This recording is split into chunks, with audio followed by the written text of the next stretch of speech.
नमस्कार. काही दिवसापूर्वी केंद्रीय मंत्री अमित शहा यांनी महाराष्ट्र दौरा केला. तेव्हा त्यांनी भाजप शिंदे गट आणि अजित पवार गट यांच्या जागा वाटपाचा तिढा सोडवण्याचा प्रयत्न केला. दरम्यान त्यांनी एकनाथ शिंदे तसेच राष्ट्रवादी अजित पवार गटांशी चर्चा केली. यामध्ये भाजपच्या वाटेला किती जागा, शिंदे गटाला किती जागा आणि अजित पवार गटाला किती जागा येणार ते या चर्चेत ठरलं आहे.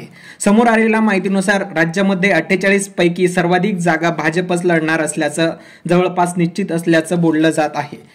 त्यामुळे शिंदे गट आणि अजित पवार गट यांच्या वाटेला 10 पेक्षा कमी जागा येण्याचा अंदाज आहे. त्यामुळे राज्यातील अधिकाधिक जागावर भाजप उमेदवार रिंगणात असतील. त्यामुळे अजित पवार आणि शिंदे गटाला सिंगल डिजिट अर्थात एक आकडी जागा मिळतील असं बोललं जात आहे. उपमुख्यमंत्री देवेंद्र फडणवीस यांच्यासह राज्यातील भाजपचे नेते बैठकीसाठी दिल्लीला रवाना झालेले आहे.